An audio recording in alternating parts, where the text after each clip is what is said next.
The violation of children's rights is one of the major news-making issues.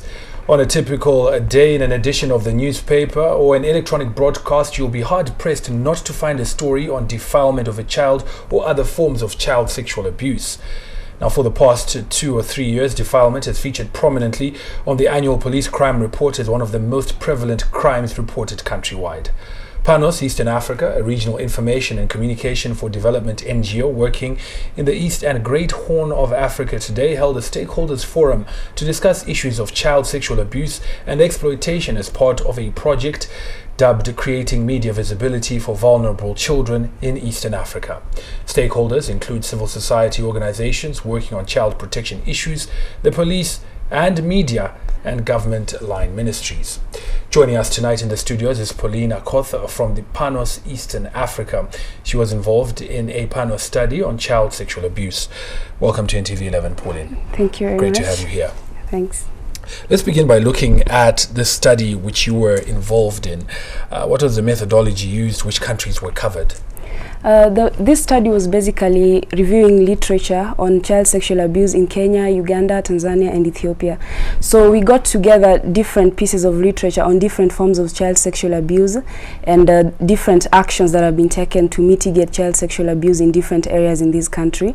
And we reviewed and analyzed data with regard to what forms of child sexual abuse are most prominent in Eastern Africa, what type of mitigation measures are going into addressing these issues, and finally, what most importantly was what does the community view these issues to be, because we found that it's important for us to know what the community how it perceives child sexual abuse issues.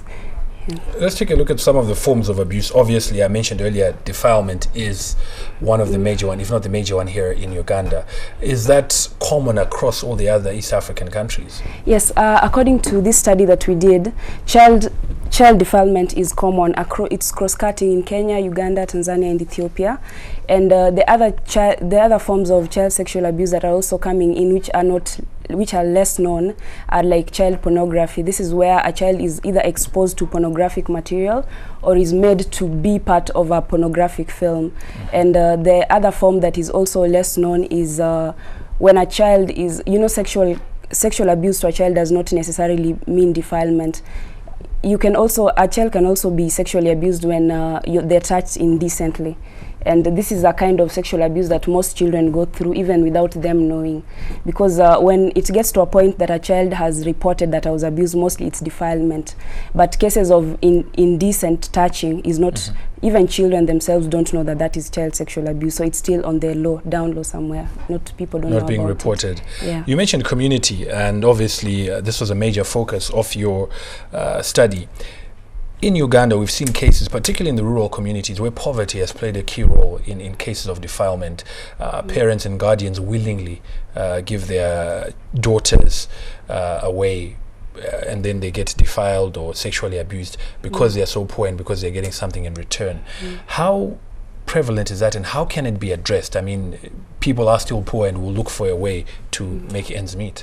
Actually, poverty is a key issue when we need to address issues of child sexual abuse, because one, it's a challenge even when there is reporting, because even from the forum we had, the stakeholders forum we had today, we realized that cases are reported, the few that are reported, in as much as many are not reported, but even the few that are reported, a case is taken to the police, but because the family is very poor, the violator goes to their parents and then they settle things out of court. So we have cases being withdrawn from the police, and then they normally say that we've lost interest. That is what they normally tell police. We've lost interest in the case.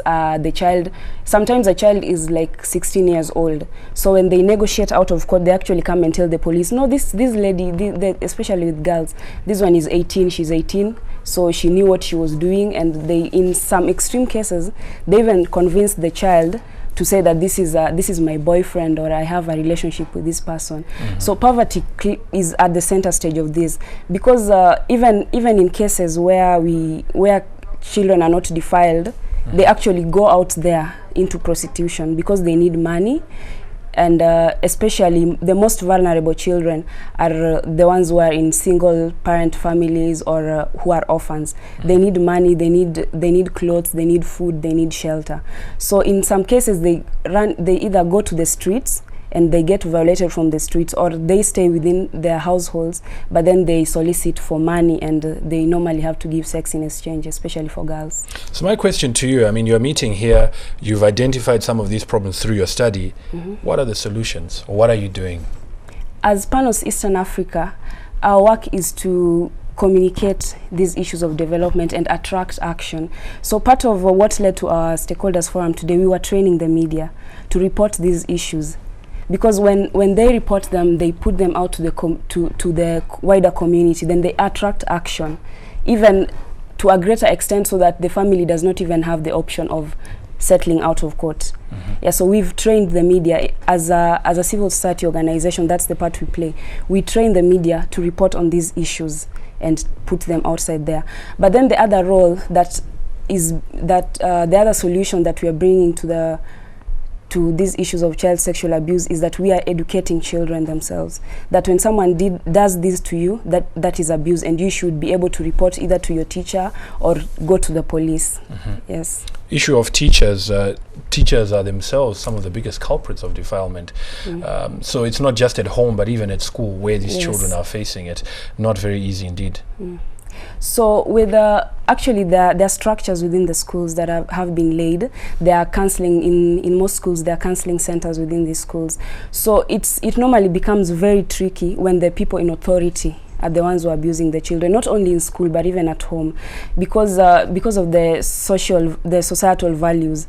Most cases, a very high percentage of children are abused by people who are on authority, either their teachers or their parents or their guardians. So not only in school but even at home. When a child is abused at home, it never goes past the household. Yeah, but what we are bringing into the mitigation measures for children who are abused by people in authority is a bit tricky. But what we are doing is we are encouraging these children. There are centers, not specifically by Panos, but other stakeholders, because there are many people contributing to fighting child sexual abuse. Centers have been set up, counseling centers where children can go and report these issues, and specifically the Uganda Police has a child and family protection unit which has officers specifically trained to help children with these issues, so you can just go and report. Yes, and there are also child helplines. You can call the hotline and you can get help. Thank you very much, Pauline. Very enlightening discussion.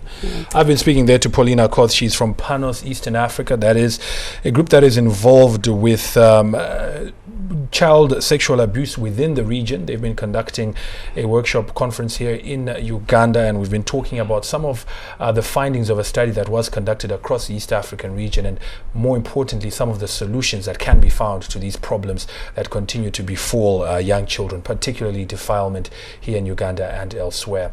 We'll certainly continue to cover those stories as they develop. It is time now to find out what tomorrow's weather has in store for us.